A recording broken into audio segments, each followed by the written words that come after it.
Hi there. I can see that people are starting to join us. Hopefully they've got the right link.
And sorry for the delay in starting for those of you that are here. Oh, here we are.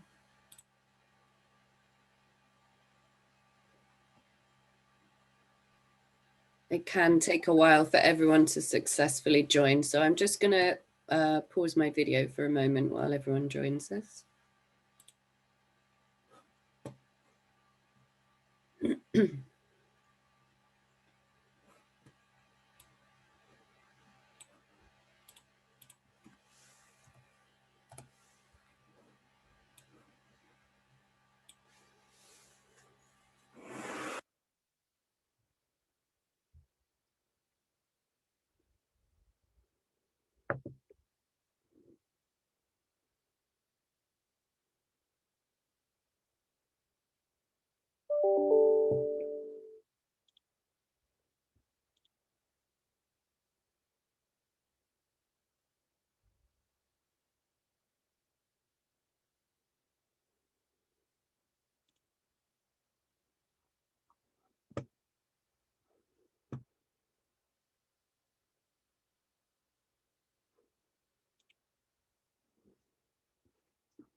Hi, everybody.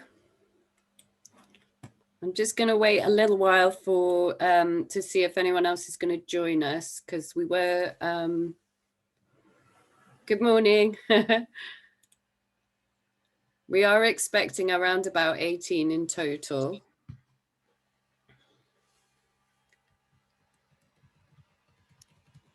I can see someone's using the chat. Oh, good morning. So hopefully some of you have used Zoom before, but I will kind of go through the features in a minute as well.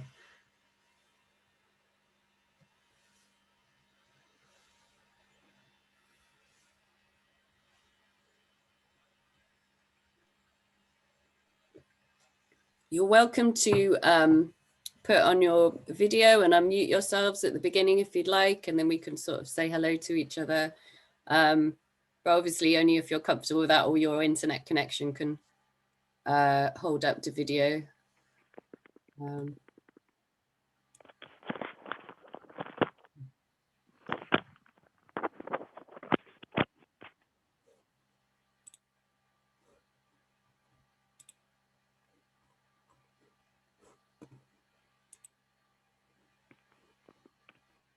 No worries. Yeah, I've had that problem as well. In my last house, the internet was also remarkably weak.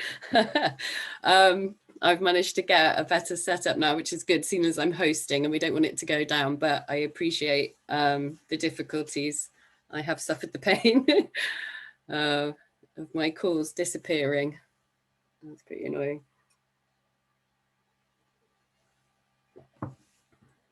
Okay.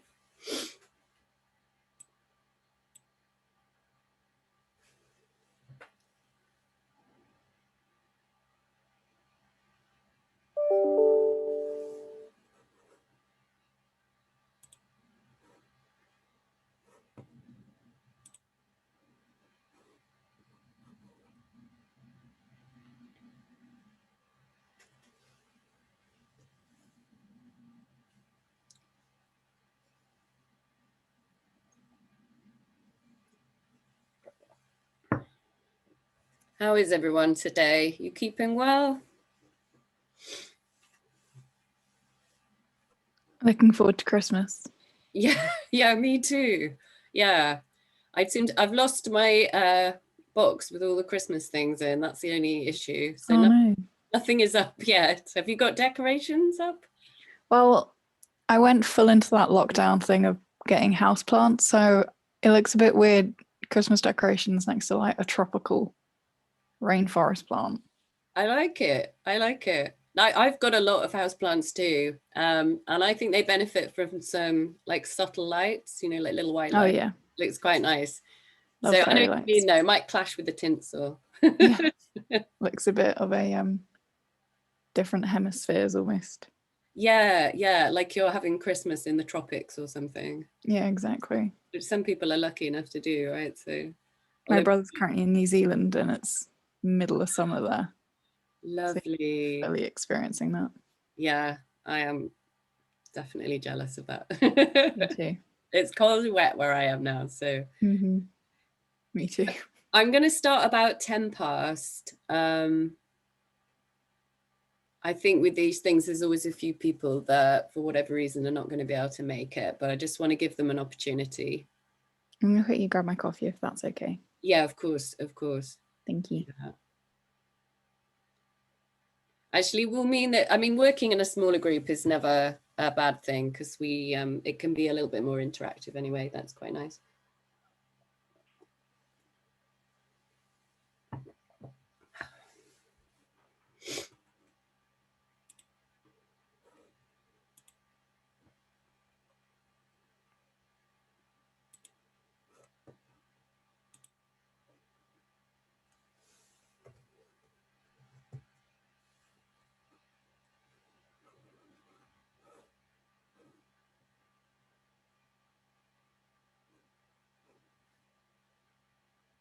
Right, I'm just going to pause my video again for 1 minute.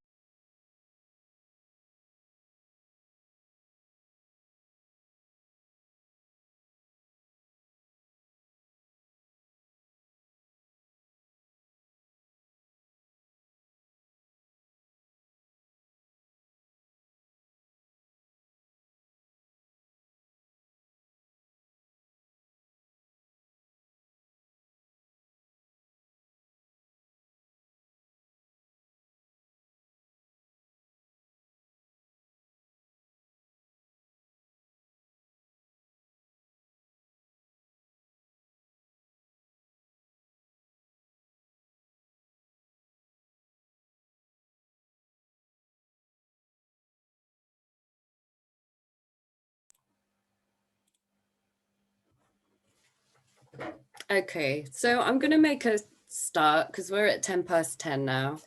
And I'm just going to kind of introduce myself first of all and kind of run through any kind of technical aspects. So we're in Zoom today. There is a chat function.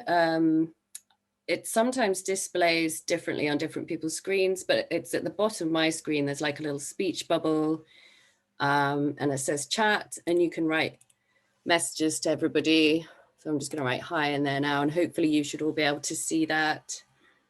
And there is also as well a share screen function, which I'm going to use in a moment. And that's like a little green box with a greetings, hi there, a little upward arrow. And that can be really useful for sharing your work with each other when we come to the kind of interactive bit of the workshop. Not, I know for me in the past, when my internet connection was not as strong, sharing screens could sometimes lead to me losing connection. So I did also send out a Google Drive link, which hopefully you've been able to access. I don't know if anyone has had a look at that. I hope you've all been able to get into that okay. What was I going to say? I've lost my train of thought now.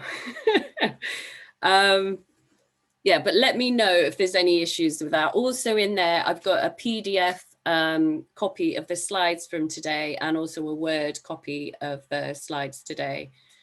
So you've got those for reference kind of during the workshop, or if you want to look back afterwards. But please do let me know at any time, even if I'm kind of in the middle of talking, you can pop a question in the chat and I'll try and keep an eye on that. If you've got any technical difficulties or any kind of other accessibility issues that I haven't managed to meet, then please do let me know. So I'm just gonna get my PowerPoint up and start sharing that. Oh.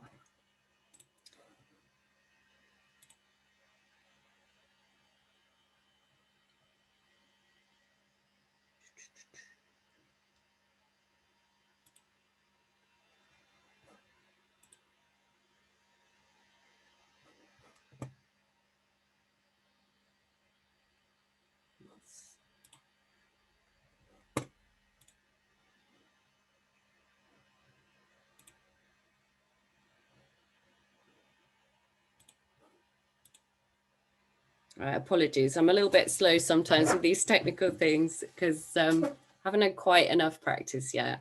Can everyone see that okay? Yep. Brilliant, okay, that's great. So today, as you know, we're going to be looking at abstract writing for conferences. Great, you've all found the thumbs up, that's really helpful, thank you. My name's Helen Foster-Collins. I currently work at the University of Exeter and I completed my PhD there. So the reason I was asked to do this is because I've written quite a few abstracts for conferences because my PhD research went over kind of two different areas. It was like medical education and teacher education. I was applying to conferences in both different areas. And kind of tailoring my abstracts for each. And I was lucky enough to have a few of those accepted and I've presented. So I guess the first half is kind of sharing my experiences of abstracts and what helps me and what's helped some of my colleagues. And then the second part is going to be more about kind of getting you to work on your abstracts that you're doing for the Research Ethics Conference. And I thought we could start, and as it's such a small group, we can do this. It's just kind of introducing ourselves, who we are, what our area of research is, and what we're hoping to get out of today's workshop, because that'll help me to kind of make sure that we meet your needs. So you can do that through the voice or you can do it through the chat. If I just sort of say your names as I can see them on the screen as they're displayed here. Hi, Kaylee. Hi there. So what's your area of research and what are you hoping to get out of it today? Yeah, so I'm a first year PhD student at Bath and I'm looking at prison design and architecture from a criminological point of view, specifically women's prison design. My supervisor is very keen for me to kind of do like kind of putting abstracts left, right, and center just to kind of get that experience. Yeah. And the ethics is a kind of good all-round starting point to try, especially with kind of researching with a vulnerable population. So absolutely, yeah, it's a really good thing to focus on, and I think it'll be really interesting. Thank you. Nice to meet you. So the next person up on my screen is Laura. Hi everyone, I'm Laura. I'm a late second year student, I should say, at Exeter. I'm doing my PhD on the continuous training of judges who work in asylum appeals, so looking at how they are trained in their continuous professional development. And I'm using mixed methods, including computer-assisted automated text analysis. So that's bordering a little bit on kind of AI, big data, and stats. So I guess that's where kind of research ethics really comes in for me. I chose to participate because I'm really hoping to find ways how to write abstracts efficiently, because it's, PhD lab's quite busy. So it's to see how can I write an abstract, but also do it as efficiently as possible in as little time as possible and still get a good outcome from that. Okay, that makes sense because you've got a lot to do. Yeah, I know what that's like. So the next person I can see on the screen is Alice. Hi, Alice. Hello, hopefully you can hear me. Mm.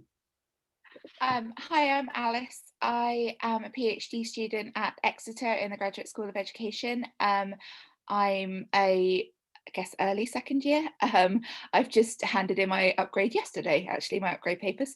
My subject is the inclusion of children with lesbian or gay parents.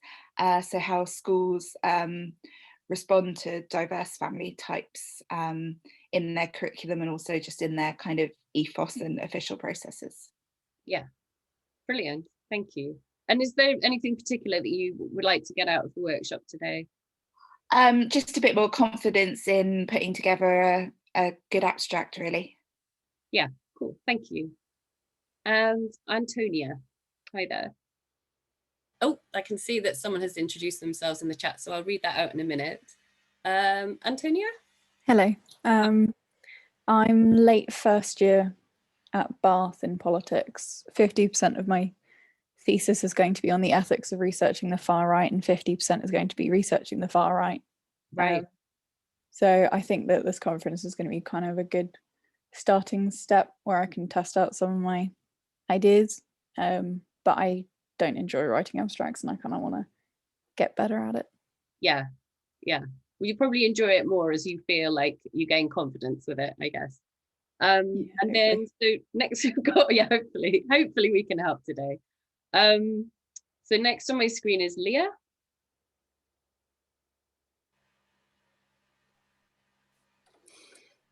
Hi everyone. Hi there. So my name is Leah, as you've heard. I'm from Kenya. So I'm joining this for two reasons. One is to have an easy go at it. My area of research is mobile communication and development. It's kind of looking at the link between the famous ICTs and how that is domesticated for, everyday life, as it were. And so I have seen, beyond just getting to know what needs to go to the abstract, that's just the technicality of getting it right. For myself, for my students, that's what I would want to get from this workshop. Okay. Yeah. Thank you, Leah. I hope you heard me. My internet is also something else. Pardon? I hope you heard me. My internet is also wobblish. Did you hear me? This last bit we're not hearing so well, and it might be because your video is on. So possibly if your connection is struggling, it might be better to just have the voice for a little while. Sorry about that, Leah. I know it's a real pain with these connections. And then, so in the chat, we've got Samir, who's a second year PhD in advanced quantitative methods. That's fine, Leah. Yeah. I've attended a conference, but I'm keen to learn how to write an abstract efficiently. Yeah, Great. So thank you so much for introducing yourselves, and it's really nice to see your faces and know who I'm talking to as well. So I will move on to the next slide if I can. Still a bit clunky with this. So that's basically just the structure of the workshop today. We're going to talk about the first steps that you take, some of the main principles when you're writing abstracts. We're going to do some practical exercises. Hopefully have time for a quick question and answer session at the end in case we haven't covered anything that you would like to know. If I can try and help with that, I will. And then just kind of leave you with some final tips to take away so you can go and complete your abstracts for the conference. So first steps, this is going to sound really obvious, but I know from having organized conferences at Exeter, we kind of had some student-run conferences. Occasionally you get abstracts where they haven't read the guidance notes. And so the abstract that you get doesn't actually fit the conference brief, the conference theme. So it's just a reminder that if you look on the Research Ethics Conference website, you can download the guidance notes there. And I've tried to summarize them a little bit in the slides today, but there's much more kind of in-depth guidance on there. And if there's anything on there that you don't understand, the conference team are really, really helpful and really responsive to emails. So they will be able to help you with that. If there's something on there and you think, that doesn't tell me everything I need to know, or I don't quite understand it. So just in summary, they are looking for abstracts and papers and workshops that convey your understanding of ethics within your disciplinary background, any kind of ethical dilemmas that you might have encountered in your research journey, or so for research that you've done so far, or research that is in planning at the moment. I know some of you in first and second year, you might still be planning future bits of research, and you're thinking, how can I conduct this in an ethical way?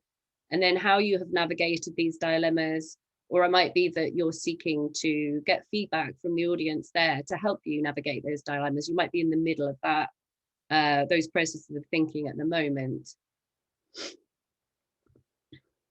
And they've got three kind of main themes there. So first of all, how ethics is viewed in your particular discipline, organization, department, or field.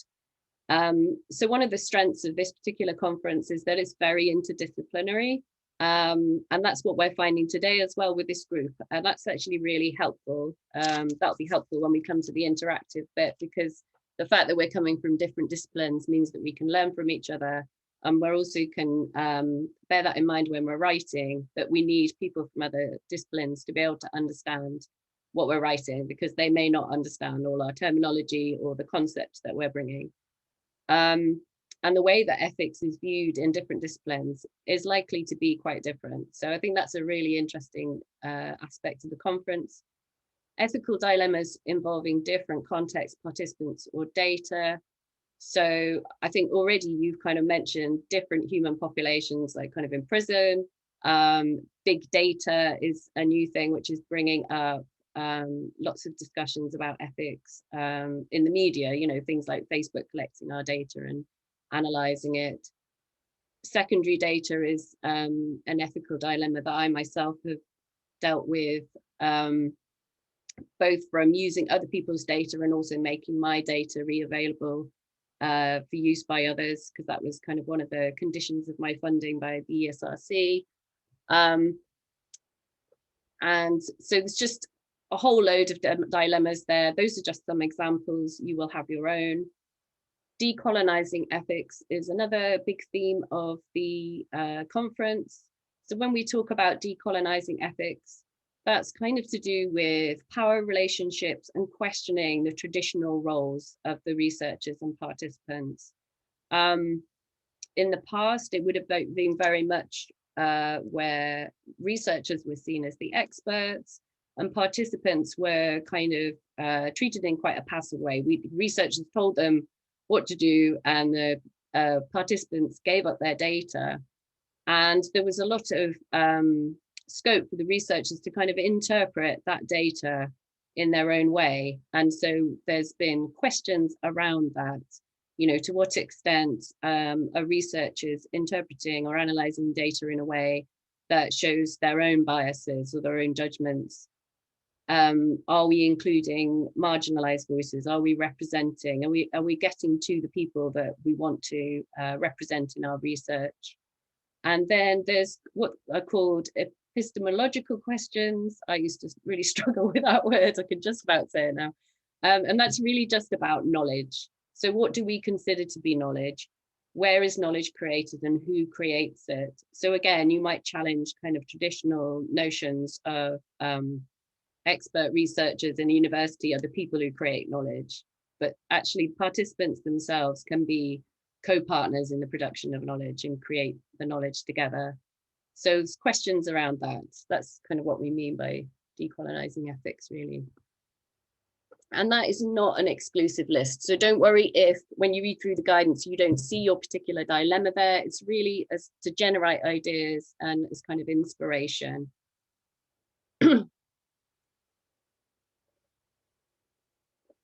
However, if you, at the moment, you're writing your abstract and it doesn't mention ethics at all, then clearly that would not fit the brief. And believe it or not, people do send in abstracts that don't fit the theme at all.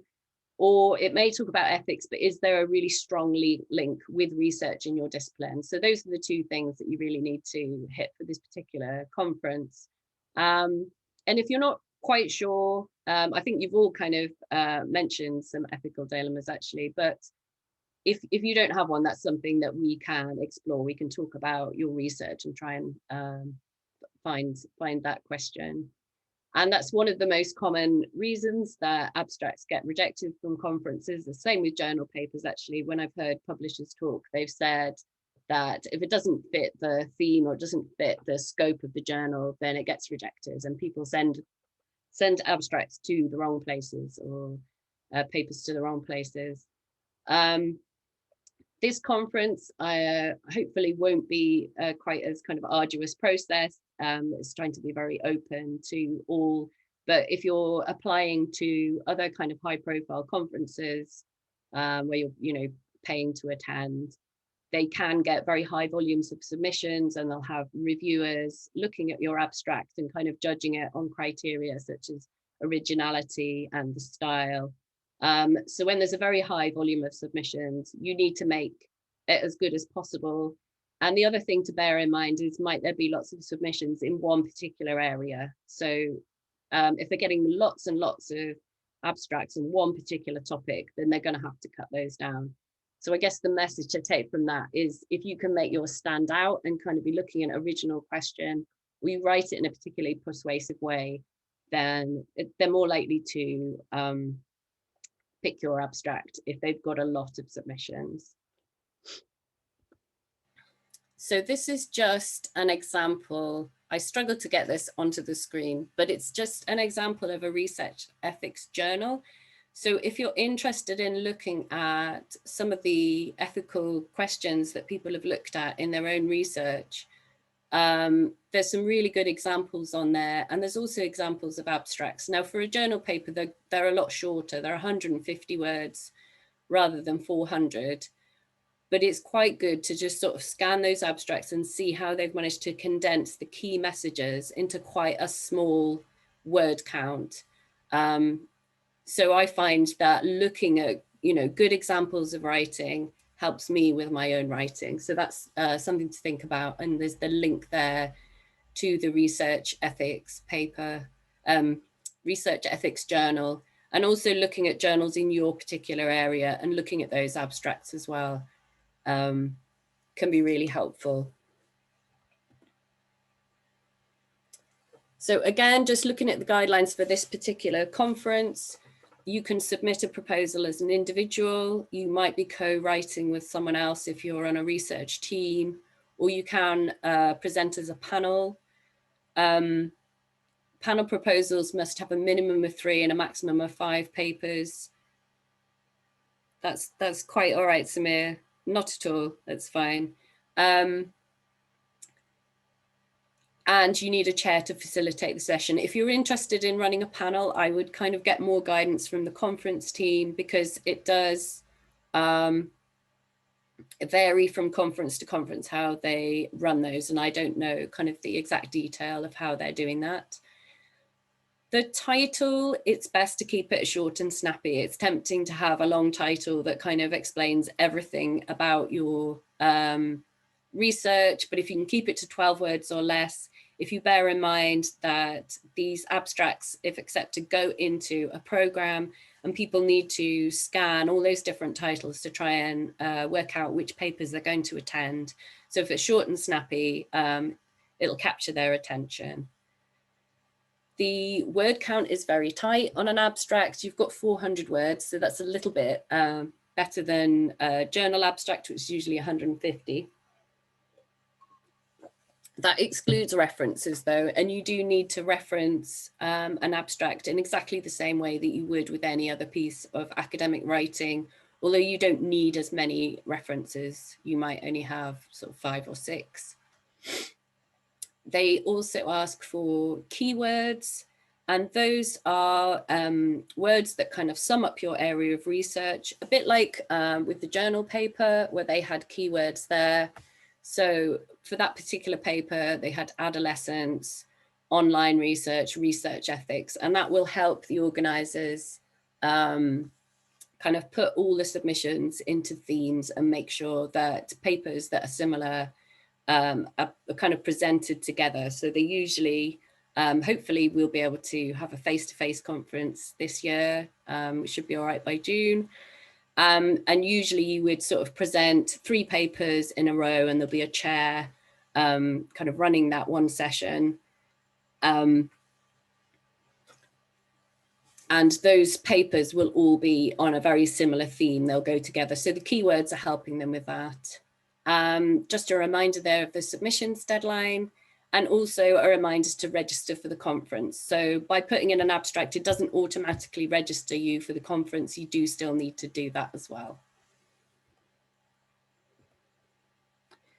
So these are just sort of the main principles of abstract writing that I'm going to go through in a moment. And the main thing to bear in mind is that because the conference organizers receive a lot of submissions, your aim is to try and communicate your message as clearly as possible.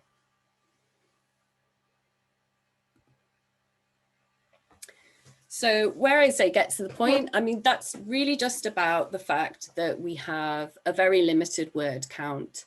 So although you will have some brief background information, as you would in a longer piece of writing, that would be your introduction. You want to kind of situate your research, you want to orient the reader to your topic, but you can't spend too long on that bit. You need to kind of get in quite quickly with the main points of your paper. The organizers who are looking through the abstracts will be having to scan them quite quickly. So the quicker you can come to the key message, then the better. They can kind of quickly realize that, first of all, that you're meeting the brief, and secondly of all, that, you know, it's kind of an interesting paper to include in the conference. So spelling it out is about being clear and concise. Quite often with academic writing, especially when we start doing academic writing, and I know that I did do this as well, people will use very long sentences, they'll use complicated language, and actually it's even more important with an abstract that you don't do that, that perhaps you use shorter sentences, you make the language as clear as possible.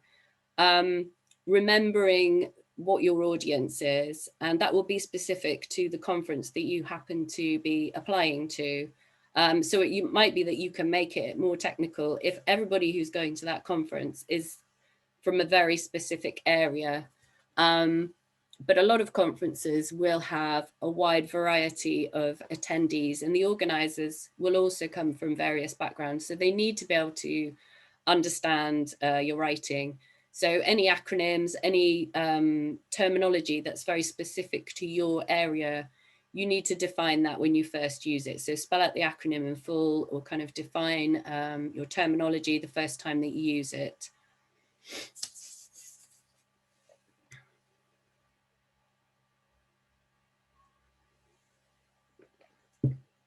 And another thing just to mention is active voice. That's something that I find quite hard to explain to others, but I know that I do use it in my own writing. But basically it means action before the subject. And it's just a way of making your writing a little bit more punchy and to kind of grab the reader. So there's an example there. Scientists have discovered traces of ice on the surface of Mars. So we've got discovered, which is the action word kind of early on in the sentence. And then if you compare that to traces of ice have been discovered on the surface of Mars, that's more of a passive voice. So if you can use the active voice, particularly in a short piece of writing, it's going to kind of grab your audience a little bit better. And so one of the other things that sometimes people don't kind of emphasize enough in abstract writing is why the particular question that you're asking is important.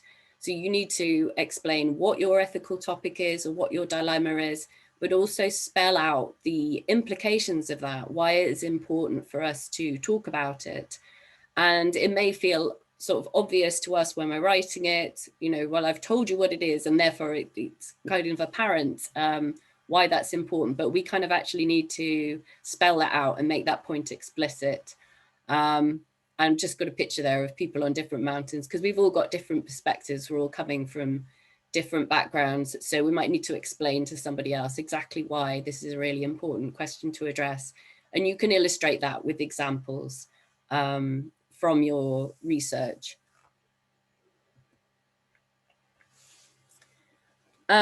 Again, because of our very short word count, we kind of need to make every word count. We don't have time for lots of kind of waffly sentences that join it all together. And this is something we can think about while writing, but it's particularly at the editing stage. And people have different ways that they like to write. Some people like to just kind of get all their thoughts down and kind of in a flow and just write it all and then edit it afterwards. It can help to have a structure first before you do that. But however you do it, you'll need to edit, and you need to edit a number of times. I know for some of you, you said you want to be as efficient as possible. And there's no getting away from the fact that if you want it to be good, you kind of do have to come back to it several times and kind of edit it again to make it clearer. So for each of those sentences, you're saying like, why is this sentence here? Does it need to be here? What is the purpose? And can I say the same thing in fewer words? And that's something we can do in a minute, kind of when we're doing the interactive part of the session, is to see if we can rewrite sentences in fewer words. From my own experience, I know when I was studying psychology, we had a module where we had to write thought papers in 600 words, which would be about one particular paper, and then we'd criticize it. And it was a really difficult exercise to do. And everyone was sort of like, you know, sort of, oh God, this is so tough. This is really horrible. But what we learned from that was how to say things in a very, very clear, concise way. And the more you do that, the better you get at it.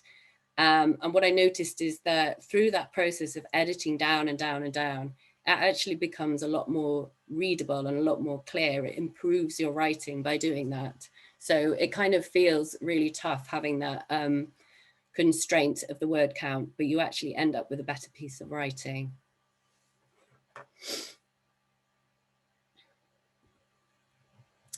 Oops.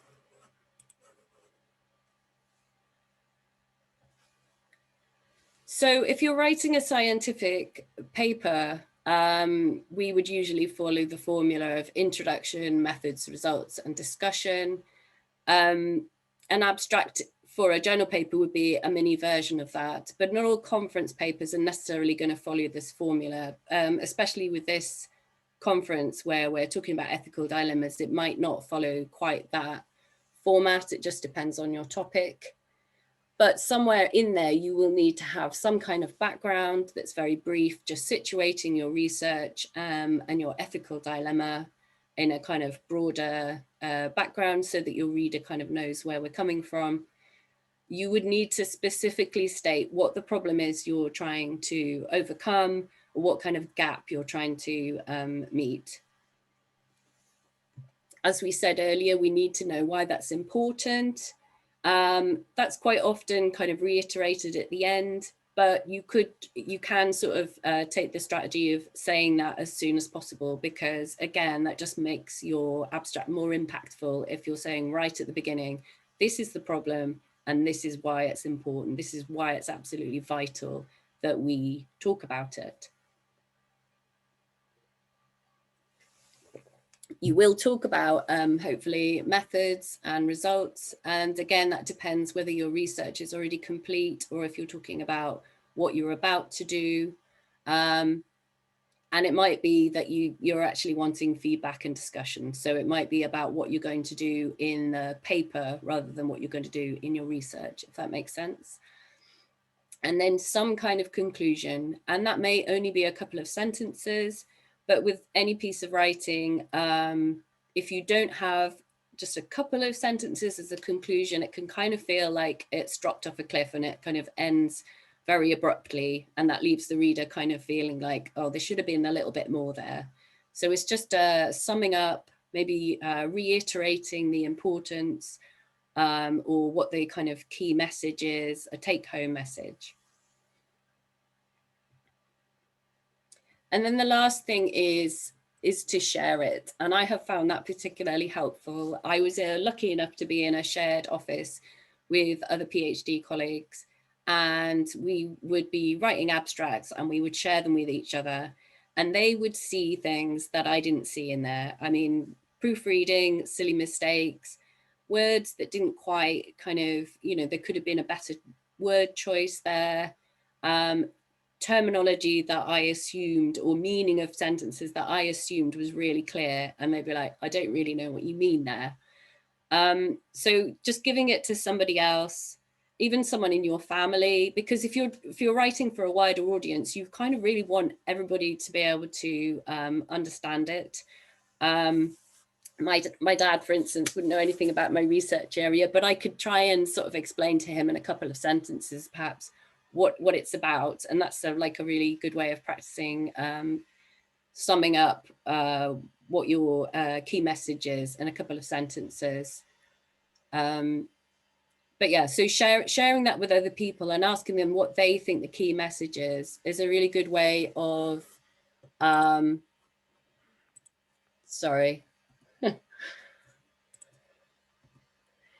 is a really good way of seeing if what you intended to get across in that abstract is actually what other people are taking away from it, or do they feel like you're emphasizing something else? So we're going to do the first exercise. I originally said we were going to be in groups of 3 or 4, and I'm just looking at how many we've got. 1, 2, 3, 4, 5. We've only got 6 people here. Perhaps we'll just do this as a whole group. So perhaps if you can spend 5 or 10 minutes now trying to write your abstract in 1 sentence. Now that sounds kind of like a big ask, but if you imagine you hear people talk about elevator pitches. If you're in the elevator and somebody says, so what is your research about, or what is your ethical dilemma in this case? And you're trying to just explain it quickly to them before you get to the next floor. How would you do that? And it's just a really good way of trying to condense down your key message. So I will leave you for sort of 5 to 10 minutes to do that, and then we'll try and share with each other what we've come up with. If you've got any questions, please do ask.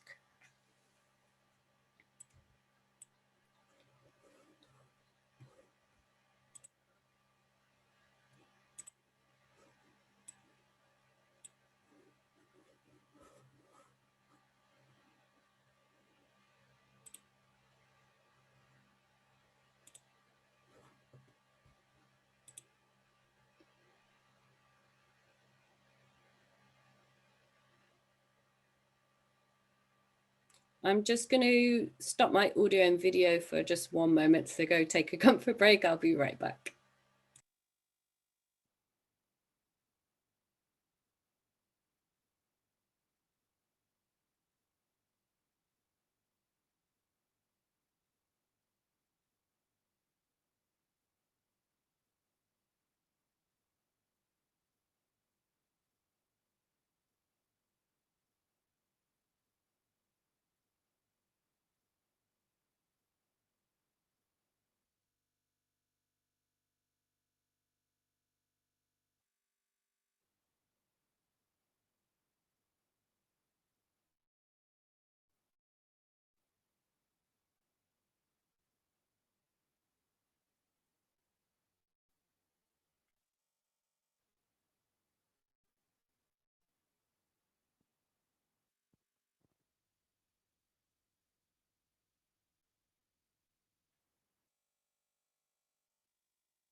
So also just to say that we're now sort of in the interactive part of the session. So if you wanted to put your video and audio back on, you'd be welcome to do so, because we'll have a little discussion in a minute.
Hi, Warren. We're just in the section where everybody's trying to write their abstract in one sentence, and then we're going to share back to the group in a moment.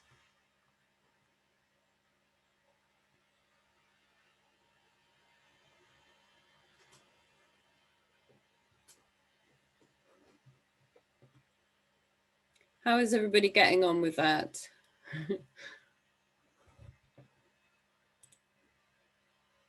All right, good.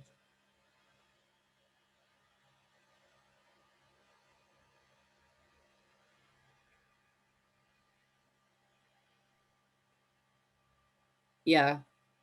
So Antonia's just said she's trying to think which bits are the most important, and that's what this exercise does, is to make you really think about your central message, so that when you read back through your abstract, you can assess it and say to yourself, have I managed to do that? Have I managed to get across what is the most important bit? It might also help you with writing your title as well.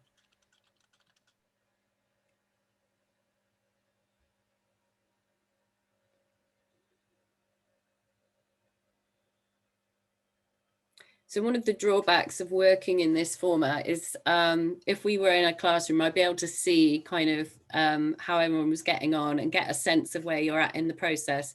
So I don't want to interrupt your thought processes, but maybe you can let me know in the chat or by voice when you've kind of got to the point where you've got something to share. That would be great. Thank you. Okay. So Laura's good to go in a minute. Yeah.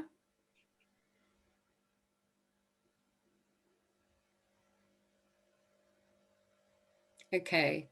So shall we reconvene? And those of you that can put your video on, if not, perhaps just unmute yourselves and we can have a discussion.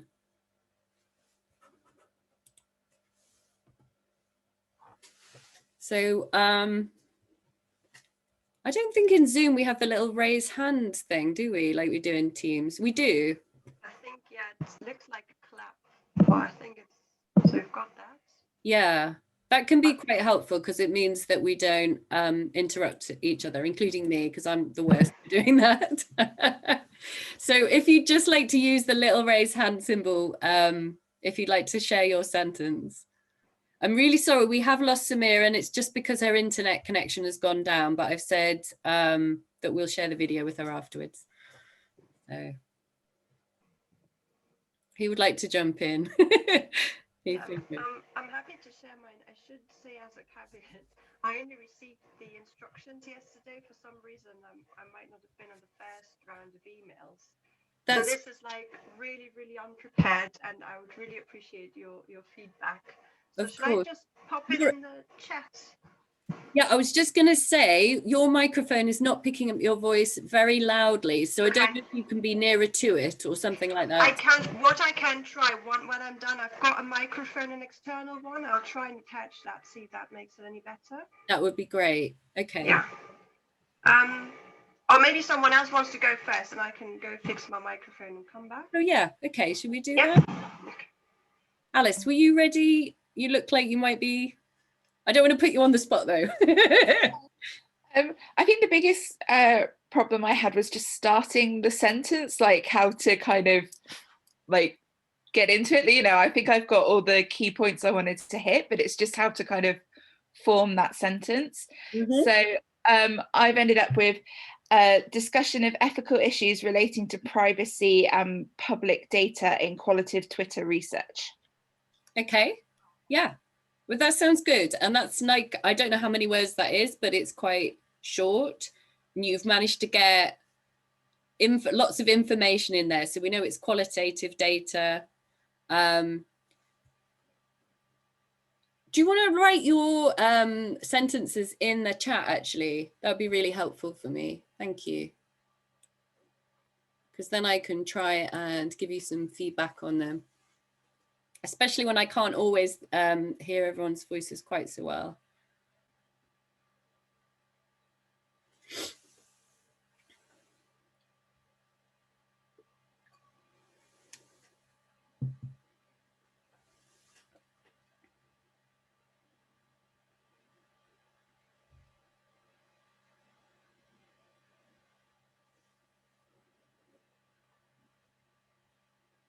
Okay.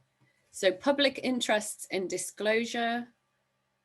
Oh, sorry, this one's Kaylee's one. Alice, are you putting yours in there at the moment? I think you're on mute at the moment.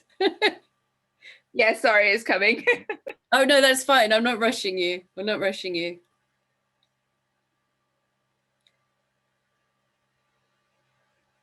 was really hard to know how long the workshop, because this is the first time we've run it, whether 2 hours is going to be too much or too little.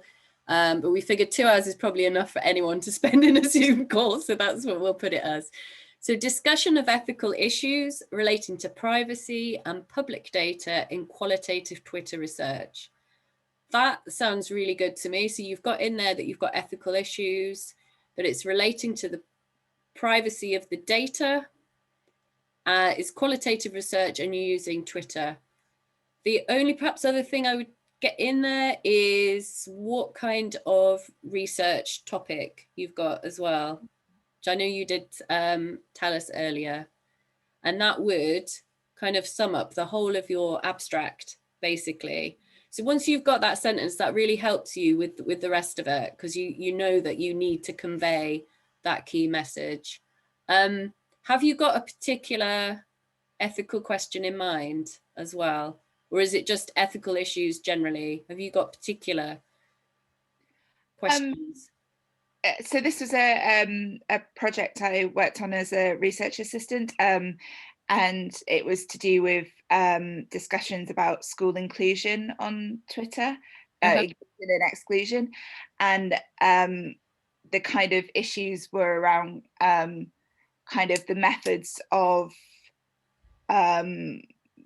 getting this data from Twitter and using it for research in this way, and whether the people whose tweets we were using, whether they had tweeted with the knowledge that their views could be used in this way for research, and issues of kind of privacy and anonymity and being recognizable in the data. Okay, and other issues of consent in that as well, because yeah, okay, so you might want to kind of make sure that that was included in your main message as well, that that it's whether the people who are posting have consented or could be thought to have consented to that data being used because it's in a public forum, or whether, you know, whether or not that's acceptable. So writing this sentence, but also explaining it to someone else out loud is also really helpful, because I know that when I started at the beginning of my PhD, if somebody said, what is your research about? I was there for 20 minutes and they were kind of wandering away. By the end, I could do it in a sentence or two. You see what I mean? So it's that kind of articulating your research. You know what it's about, you know what your questions are, but articulating that to someone else in a really short way is hard to begin with. It really is. So Kaylee has also put her sentence in there. So if we have a look at that one. So public interests in disclosure may outweigh the duty of confidentiality when carrying out a prison ethnography. Okay, so could you just explain to me a little bit more what you mean by public interests in disclosure?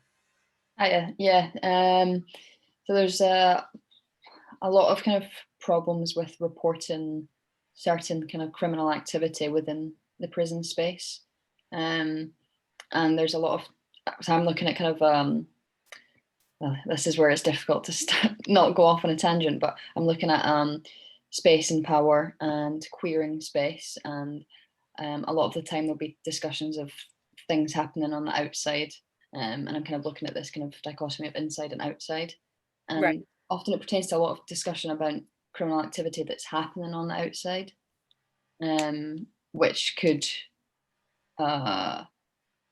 lead to, well, potential danger for publics. So yeah, it's really about what to report and what not to report. Okay. In the, when you say reporting it, like in the data itself, what to? Rather, sorry, into the prison officers and guards. Ah, I see. Okay, so the prisoners can be disclosing to you things that are happening that, say, acquaintances are doing on the outside. Is that right? Yeah, but then also I guess, yeah, on the inside as well, there's things that get reported to you that you feel kind of obligated to report, but then confidentiality issues and whatnot. Okay. So you have got a dilemma there where you're trying to weigh up public interests and I guess keeping the public safe versus this duty of confidentiality that you have to the prisoners. and you're promising them that you will keep it, confidential. Okay, that is a massive dilemma.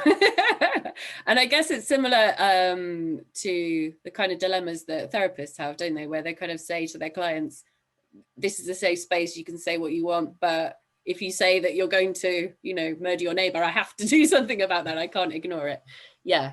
So I think in that bit, I think the public interests in disclosure could be clarified a little bit, but also to talk about, to kind of get across that you're weighing up these two different duties that you have, which is duty of care to the public and also this confidentiality aspect of it. But that's a pretty good summary. Would anyone else like to share? I'm just trying to think about timing. We maybe, Antonia, would you like to share yours? It's quite long. Okay, so we've got covert online research of the far right both protects the researcher and compromises the rights of the subject. We need critical thought on where the boundary is, if there is a boundary. Okay, so again, you've got that balance between your duties to your participants that I presume you, to a certain extent, are agreeing to them a level of confidentiality, but also that if they disclose activities, is that right? If they might disclose activities that could put the public at risk, then you may need to act on that. It's more for far right research, you kind of don't want to tell them that you're researching them because they're going to go for you. Right. Lack of better phrasing. Yes. So it's kind of, but covert research has also not been considered as very ethical because they don't know that you're researching them, much the same as Alice's ethical issue. And also, where do their rights kind of fall? Where does the boundary fall? Because I wasn't given permission to research a forum because their terms of conditions of the forum, right, that you are only allowed to have the data for transitory viewing, and right. that was taken to be collecting it and analysis. So, but that might also shut off areas of research. Sorry, I didn't mean to talk over you there. No. Are you going to be talking to these people face to face then? No, it's just collecting online research, online data. Okay. Okay, so again, it's kind of publicly available information in a forum. Yeah. Okay. And where do the terms and conditions come in, etc.? Yeah. Okay. Bear with me one moment. The winter sun is coming directly into my eyes, so I'm just going to pull the curtain.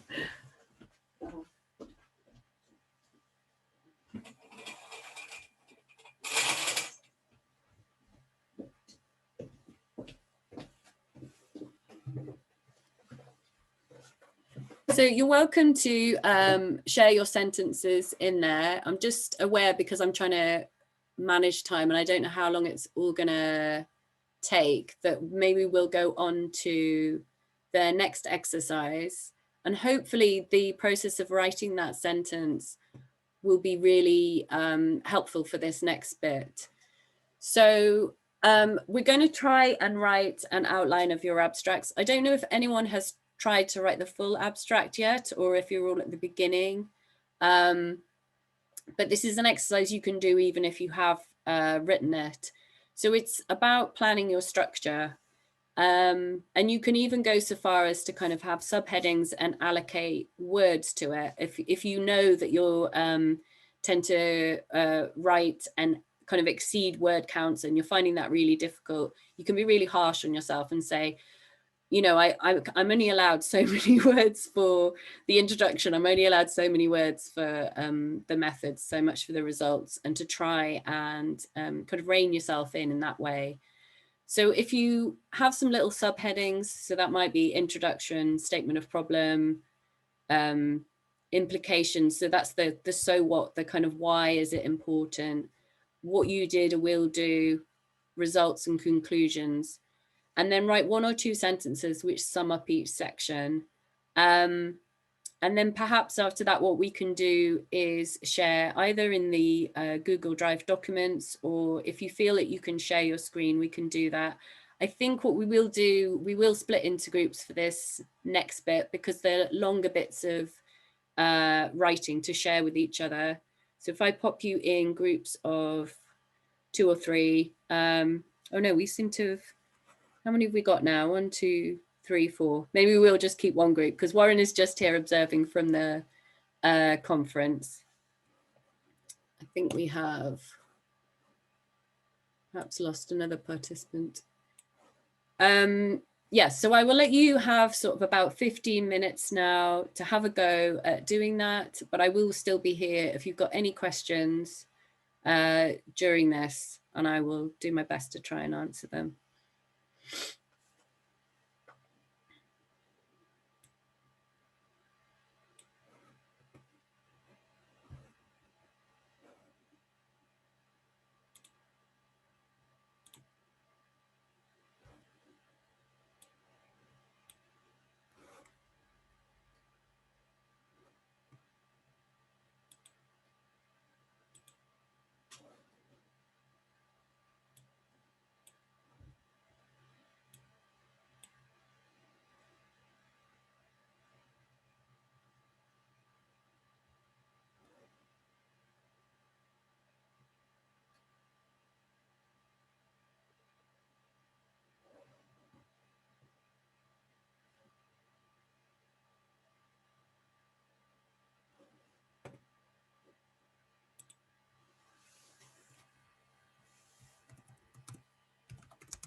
So again, I don't want to interrupt your thought processes too much if you're still writing, but if you get to a point where you think you've got something to share with others for feedback,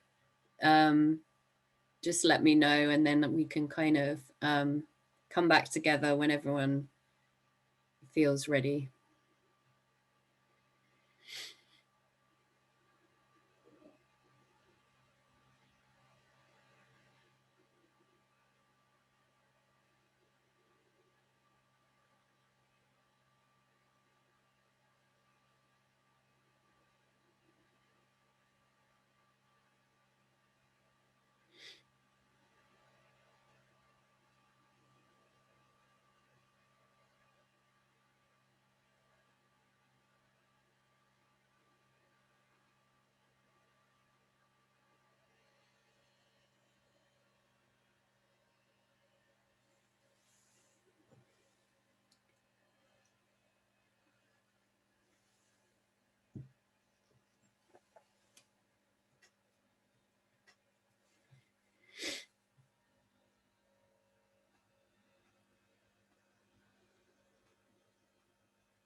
Okay. Thanks, Laura. Something is written. That is the main thing. Getting started is half the battle.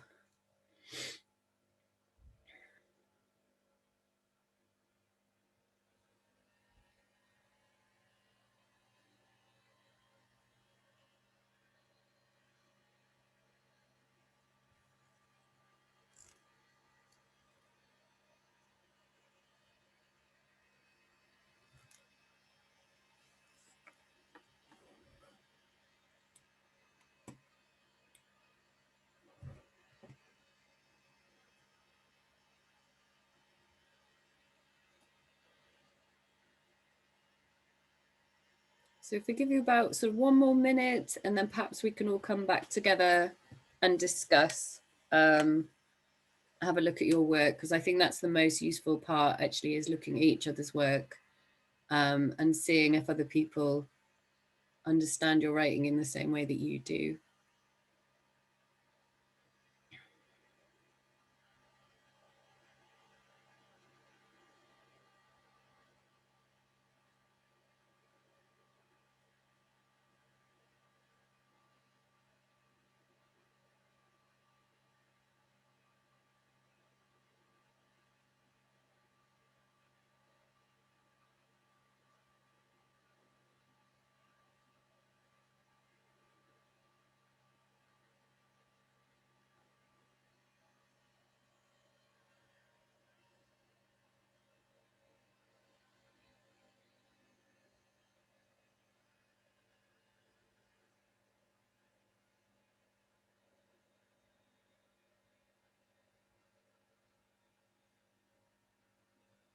Oh, that's fine, Antonio. I was just saying that writing something, getting something down and making a start is half the battle. So do we feel ready to come back to the group? Because I'm just, do not worry if it is not, do not worry if it is not ready. If you're able to, do you want to pop back on your video microphones? That would be great. Hi there. Does this work better now? Yeah, that's much better. So if you set up an external microphone. Yeah. I've had this issue for some time, and I've got an external one, so that you can hear me well now. Yeah, that's really nice and clear. Cool. Yeah. That's great. It's a real learning curve with the tech, isn't it? Yeah. Whole... And it's good people tell me, because I can hear myself really well. So it's always good to have that feedback of someone going like, what? Yes, I know, because people want to be polite, don't they? But they don't always tell you when they're sort of going, oh, you're on mute. You know, I kept leaving myself on mute. So I hope everyone is kind of ready. They've got something. It doesn't need to be finished at this point. It's all about just going through the process together. I don't know how you guys want to do this. I could, with such a lovely small group today, you know, sort of everyone else is lost by not attending is your gain, because it means we have more time to look at your abstracts. We can put you in twos, or we can just do it as a 4 and share work to the whole group. How does everyone feel about that? Would you prefer to be in pairs, or would you like to do it as a 4?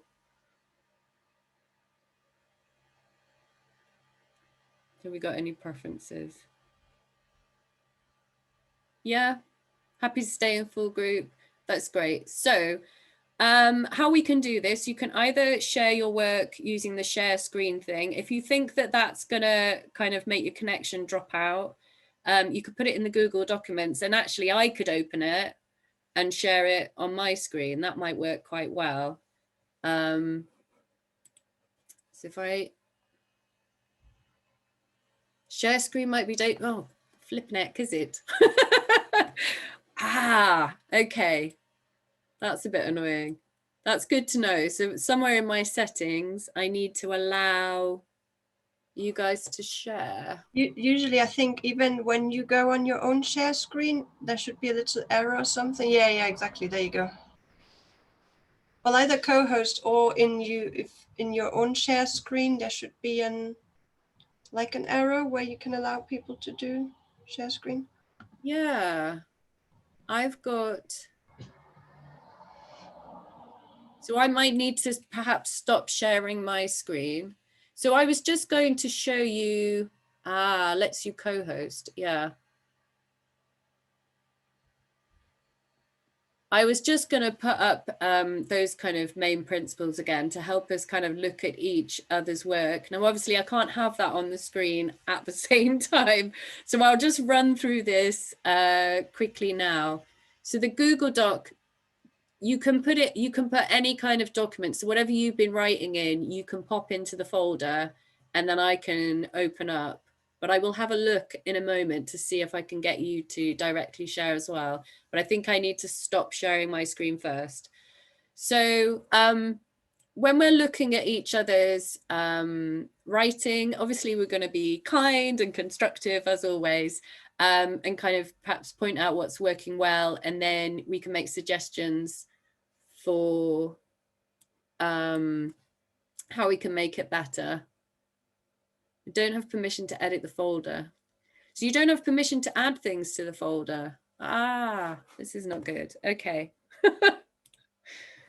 Oh no.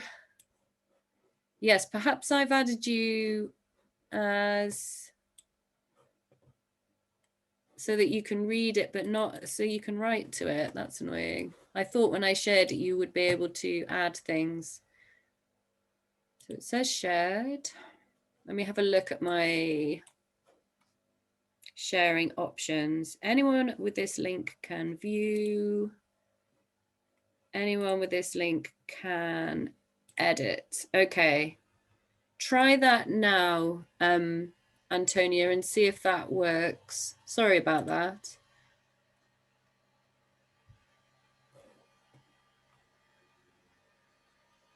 So I've just changed the settings on there, so that might, aha, okay, great, we're getting somewhere. I'll have a look, see if I can see anything that's being added to that.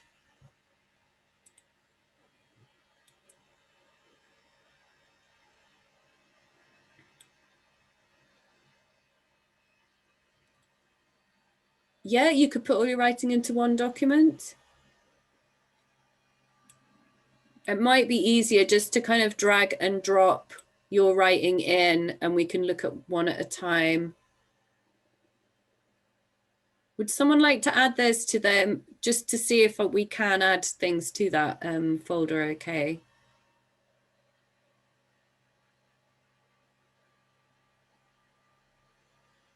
Doc called draft abstracts. Okay.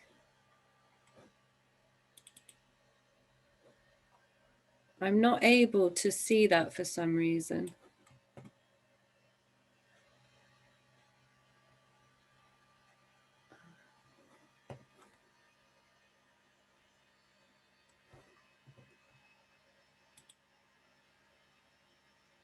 Aha, okay, right.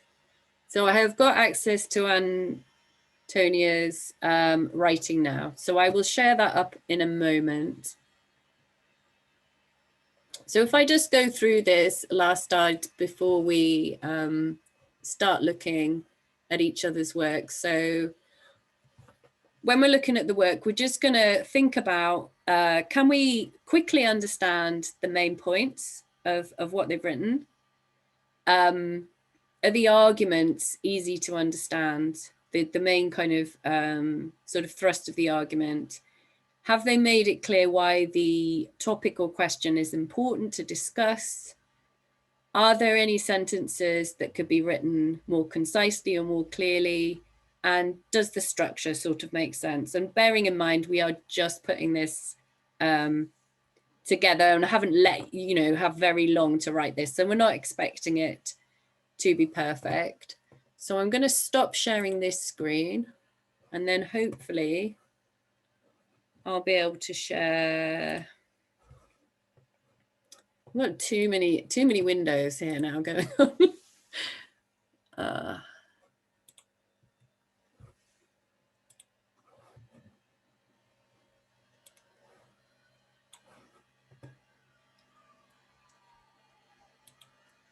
I'm going to try and share the draft abstract.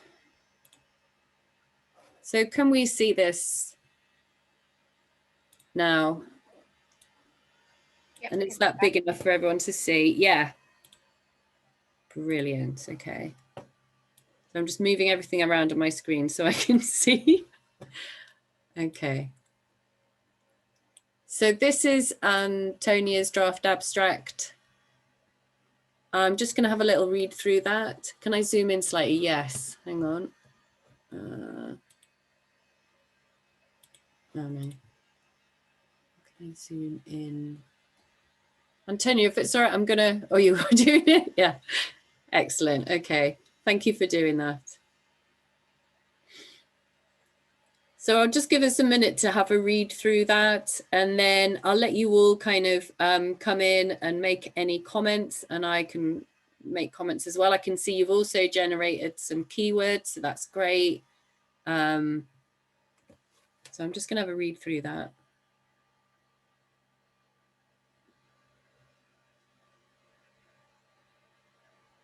That's absolutely fine. We expect it to be rough at the beginning, and I think when we're writing, we have to be kind to ourselves. Sometimes it's a case of getting everything down, what we want to say, and then we can start to really shape it into something that we're happier with. And sharing with other people is something you get used to. I have a sort of bunch of kind of PhD colleagues that we share stuff with each other quite frequently, so we get used to seeing each other's stuff before it's perfect.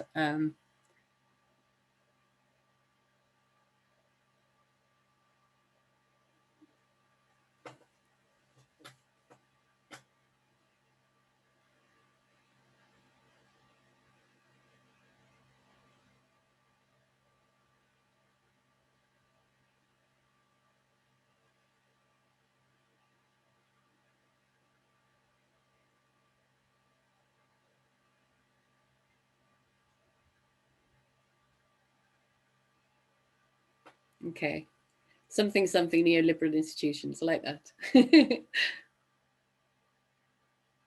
I sometimes do that with my writing. I kind of put a little filler in, I'll put blah, blah, blah, knowing that I have to come back and do that later. So when you've had chance to read that, if you've got any thoughts you'd like to share, perhaps you can come back in on the video, everybody, that would be great.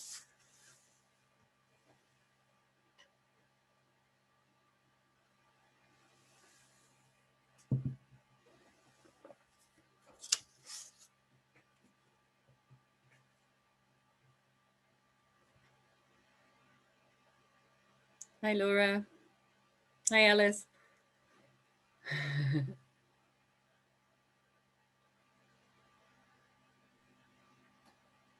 Can I make a comment? Absolutely, yeah.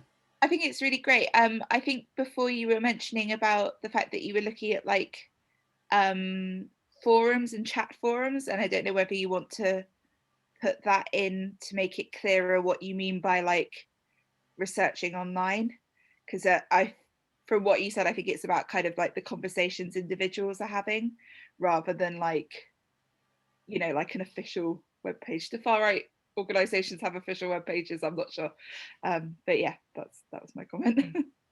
Yeah, and that's really good feedback. So often when we're writing about something, because we know all about it, we forget to sort of be very specific about the area, because we kind of assume, you know, we just know. So it's just remembering, and that's why it's really helpful to share, because someone will go, well, specifically what kind of online research? And we go, oh yeah, I haven't actually like completely explained that. So has anyone else got a comment on how it could be improved, or kind of good things about it, or anything at all? I think it really brings out the tension around the informed consent and the two sides of that. I think that's really clear, and clearer even now when I read it compared to when you first started talking about it. And what I would say is to maybe just keep sentences slightly shorter. Like the first sentence has 3 lines, and maybe that could just be broken up into shorter sentences. Yeah. And you could easily do that with that sentence. So you could have researching the far right, necessitates covert data collection for safety reasons, full stop, and then however. So it's saying exactly the same thing, but it just makes it clearer to read, and that's what we're aiming for with the abstract, is to make it kind of short and snappy and easy to read. Anyone else with comments, either on the video or you can pop it in the chat?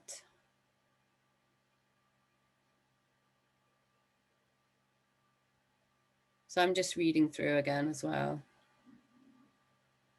Okay. So again, thought leaders, you might want to be more specific with what kind of thought leaders you mean. I realize this is a summary, so you haven't had a chance to expand yet. So some of the things I might be saying you would have done anyway. So you could say, I will conduct interviews with thought leaders such as, so that just, it makes it more specific for the reader, because otherwise they might have a question in their head and go, oh, I wonder which thought leaders they mean. Have you moved towards pronouncing overall else? So the phrase overall else, that is a little bit generalized. Again, I would make that more specific. So there's been a heavy move towards prioritizing informed consent over, what particularly were you wanting to say with that little bit there? I'm wondering, Antonia. Kind of both doing research where maybe we wouldn't be able to get informed consent, but the research kind of needs to be done, and also over safety. Yeah. Okay. So we're kind of, I think it would be good if you could convey that balance again, where you're weighing up the rights of the participant about informed consent over the kind of the necessity, the importance of the research, and making sure that that can be done. So instead of overall else, I might say something like over, oh gosh, it's difficult on the spot, isn't it? Yep. Over kind of producing results, you know, in this kind of vital area. We might want to get some more in there about why this research is important. So what's your kind of message in terms of why this dilemma is important, or why this research is vital to do? Mostly because it's where the scary stuff's happening, like the terrorist attacks are being formed, is where the radicalization occurs. Yeah. And if we're just like, oh, they said transitory viewing only, we better leave them to it, it leaves it to kind of law enforcement to determine, whereas we need to get important conclusions from those spaces. Yeah, okay. So I guess that's my last thought for you, is to see if you can kind of get that central message across. The reason this dilemma is so tricky is because it's vital to do this research, because there's some really important practical implications that can come from it. They could be, you know, people like this could be planning activities that are creating a danger for the public, and we need to know about that, and we need to understand how people like this think and how we can prevent it from happening, and that we're weighing that up against our research principles of informed consent. So I would kind of forefront that as soon as possible in the abstract. Does that sort of make sense? I don't know if I'm explaining that well. Yeah, it makes a lot of sense. Thank you very much for your comments. I appreciate it. Good. Shall we look at, again, I'm just sort of looking at time. Okay, so we've had some technical difficulties. Okay, so the first one I'm coming to is Alice. So if I finish sharing the other document, stop sharing, and then share screen.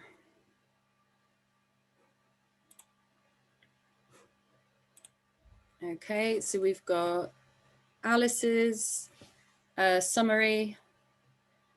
Off-rolling is an illegal form of school exclusion. Yeah.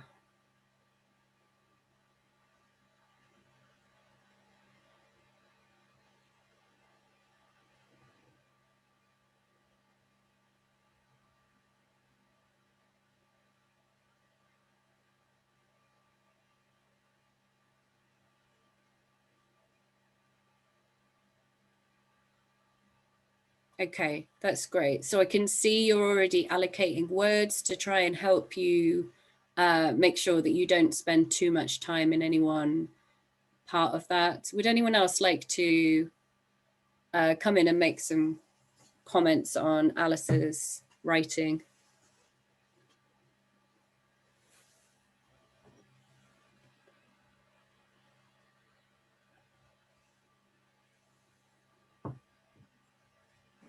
Maybe more detail on which ethical issues you mean. Yeah. So I would agree with that. I think it's a really good summary that's telling us what's happening, so we know what kind of research method you're using, the qualitative content analysis of tweets. But again, I would forefront more kind of, which again, you probably would have expanded on anyway, but which kind of ethical issues are arising from using that data from social media. So some really practical examples. So what kind of issues are you thinking that you might encounter? Is this research that's completed, or is this still in planning? So you said yeah, it's research that we've done. I think a lot of the research that's used Twitter has been quite quantitative in that, you know, counting numbers of tweets that use particular hashtags, etc. But because it was the more kind of qualitative approach of considering the whole tweet, yeah, it's a lot easier to kind of track where that's coming from, and particularly when you're dealing with kind of professional identities. And although people are hopefully aware that Twitter's a public forum, that because it's such a big public forum that it almost grants privacy, because you don't necessarily know who you're talking to, and the idea that you're talking indirectly to a researcher is something that people might not have considered.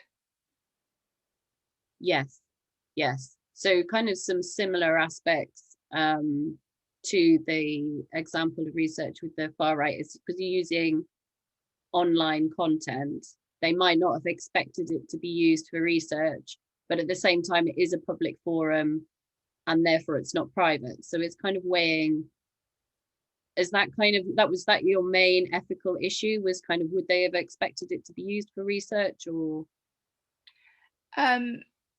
Yeah, and kind of then relating that to ideas of kind of anonymity and also consent, of, you know, whether getting consent from individuals who would be included in the research was necessary when it's out there in a public forum, or whether that's desirable. Okay. And you might kind of talk about some of the actual practical implications, like kind of use some examples of, you know, what some of the negatives might be and what some of the positives might be. You said there, what, if any, practical steps can be taken to gain consent? So you can say in your, if you've already done some research, you can sort of say in your kind of results and conclusions, you can sort of signpost some of the solutions that you might have come to, or, you know, some of the conclusions that you did come to, enough to kind of make the audience interested, but not to give away your entire talk, if that makes sense. So that's kind of a balance as well when you're writing it. You want to kind of just signpost a little bit some of the things you'll talk about, but certainly with longer abstracts, I've sometimes seen people kind of like give the whole thing in there, and then you're a bit like, well, I don't need to go to that talk now because you've kind of told me everything, if that makes sense. So yeah, I don't know if that's helpful. Have you got any questions? No, that's great, thank you. I'm going to move on to, I'm really sorry that the timing is very tricky for this. I think when you're doing it online, everything just takes a little bit longer, doesn't it? I'm hoping we'll get to look at everybody's. So I'm going to now share Kaylee's.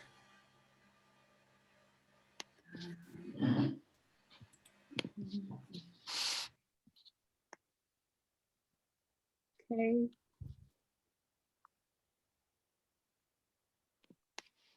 So can everyone see Kaylee's abstract? Sorry, it's so short just now. Sorry? Oh, It's that's sorry that fine. it's so short. That's fine. I can see you've generated some keywords there as well, so it's good. And that's hard actually, sometimes coming up with those.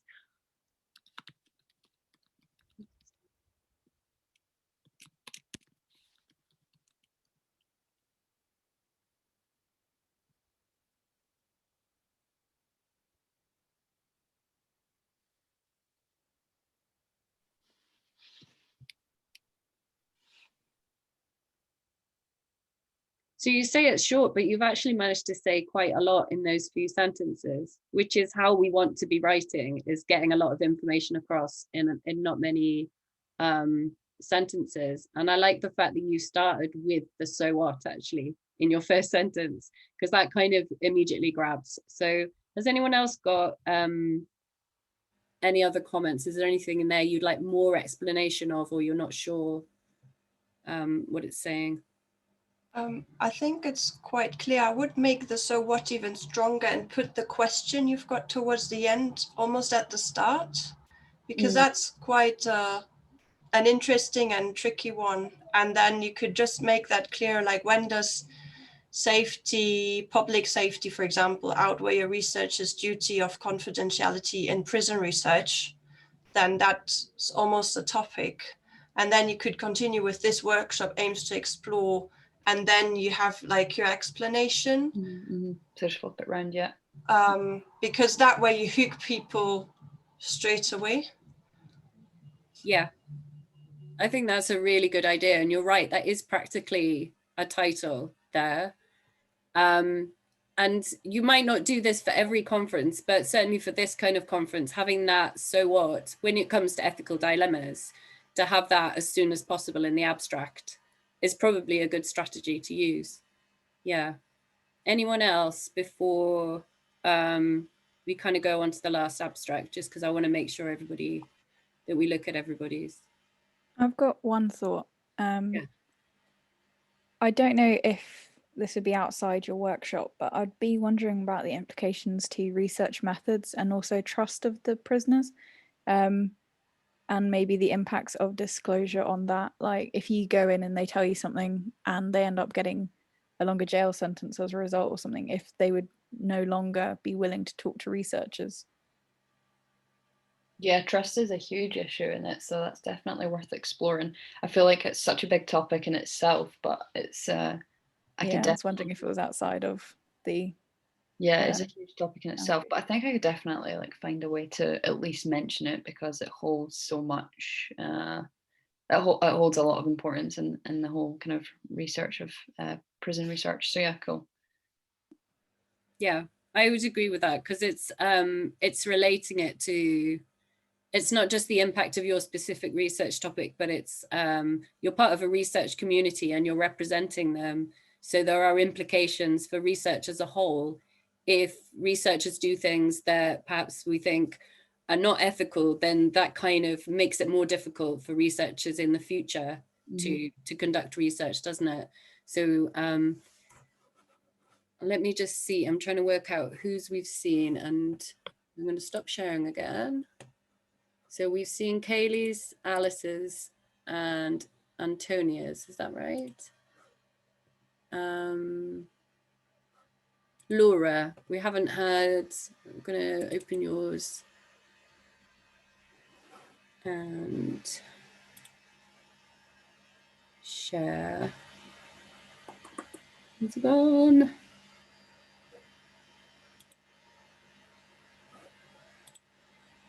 Okay. There we go. Can everyone see that all right?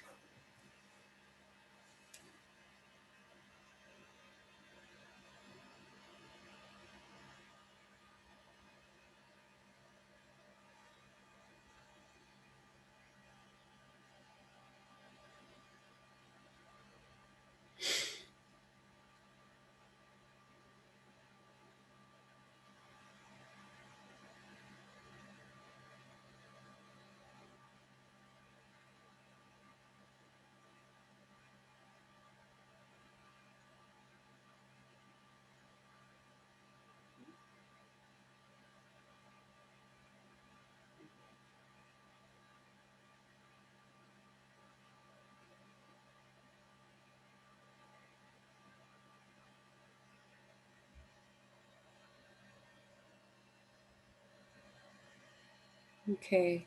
Laura, did you have a comment to make on this one? Maybe just again that it's like really early stages, and I guess so the things in bold are the outline points. They would obviously go away in the actual abstract. Yeah. And then what's followed by in the arrows, that was kind of my summary sentence. I just didn't get to write a proper sentence in the problem gap, and you might see that that's where I'm actually still struggling to formulate that properly. But I guess the main idea is to just write a bit about that experience of gaining access to the judiciary and some of the ethical considerations that have arisen during that process. Yeah. So have you got, what was your particular research on that required you having to have access to judges? So I'm looking at how judges are trained, so how their continuous professional education is ensured and organized by the judiciary. Mm-hmm. And in order to do that, I've argued that it's essential I speak to judges themselves and see how they feel about the training they receive, how they put it into practice, and so on. But in order to involve judges in that way in the research, I had to submit that formal application to the senior judiciary. Yeah. Okay. So I guess my first thoughts are, not everyone might know what's meant by senior judiciary. Yeah. Mm-hmm. So that might need further explanation when you fill this out more. The other thing is, because you haven't got in there at the moment your specific research. Now I appreciate what you're trying to do is make it a little bit more generalizable, so you share tips with other researchers. So it's fine to keep it as a general thing that can be shared with other people. But I would also say illustrated using examples from my own research and say a little bit about what that is. So that is another approach to it. So people can say, I'm going to talk very specifically about my research and my research dilemmas, or you can approach it from a more general perspective and say, I'm going to talk about these dilemmas, but I'm going to illustrate it from my research, because what that does is it just makes the whole thing a lot more easy for people to grasp, and it kind of brings it to life. And you may not be able to share within that paper all the details of your research, but what you can say is, I'm going to use this to illustrate the talk, but if you want to know more about my specific research, come and talk to me at the end. And that's when you get a little kind of huddle, where people want to come and talk to you more about the specifics of your research. Does that make sense? Yeah. Does anyone else in the group have more suggestions?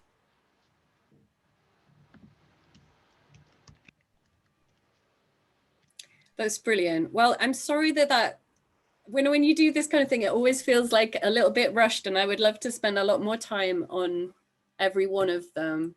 So I'm just going to go back to my slides and share that again. How do we do this? Okay.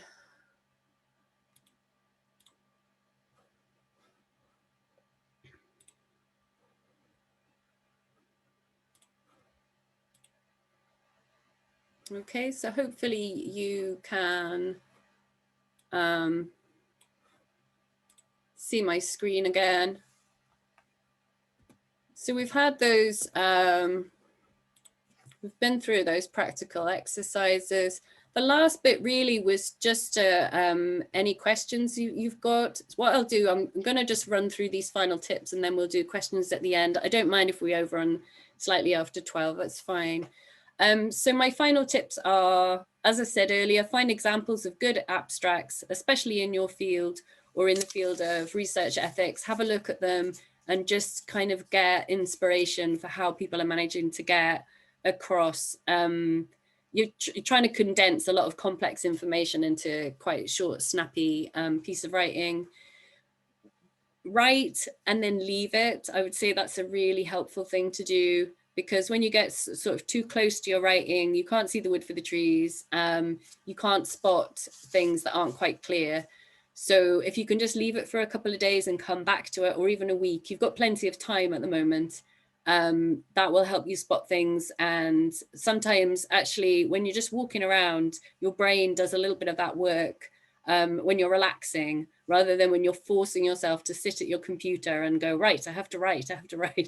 I sometimes find that if I just leave it for a while, go for a walk even, the sentences start to like form themselves in your head when you kind of give it a bit of a break, when you give your brain a bit of a break. Oh, it makes my mouth so dry talking for this long. Thinking about your audience. So obviously for this conference, we're talking about an interdisciplinary audience. So we're trying to make it as readable as possible. When you're submitting abstracts to other conferences, you might think about what kind of things they're looking for. What are the kind of hot topics going around at the moment that you can tie in with? So that's kind of like when you're reading journal papers in your field, there might be special issues coming out, and you can gain a sense of what the kind of current debates are going on. And if there's a way to tie in your abstract with those debates, it kind of just makes it more relevant. And so for conferences where there's a lot of competition, that might be a way of kind of bringing your abstract to the top of the pile, if that makes sense. Sharing for feedback, as we've done today, you can do that several times. So when it's in a rough condition, and then as it gets, you know, more polished, you can share it again. Remember to put your references in and to submit on time. So we've got a little while now. Has anybody got more questions? I hope this has been a useful exercise to do, but is there anything else you would like to know about abstract writing at all?